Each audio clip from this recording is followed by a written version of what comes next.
Hi everyone. In this video, I'm going to talk about how we can freeze panes or freeze rows and columns in Excel. So when you are working with large Excel sheets, sometimes it's very useful to freeze top rows and the first few columns to see what's happening.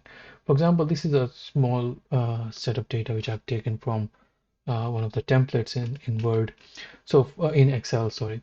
So what you have is, for example, this is only for 1 week schedule. So let's say you extend this schedule for the next week, and similarly the tasks uh, you have they they are more than which can fit on one screen.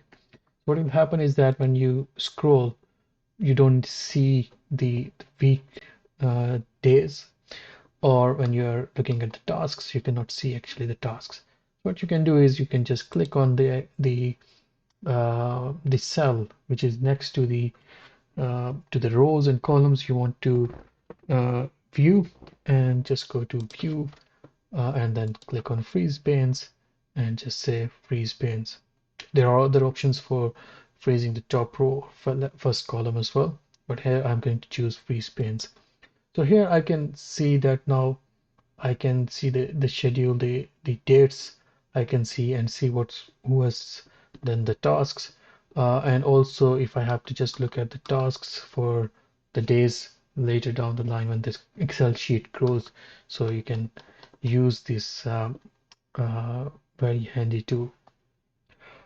I hope this was useful. Subscribe for more videos. I'll see you next time then. Thank you.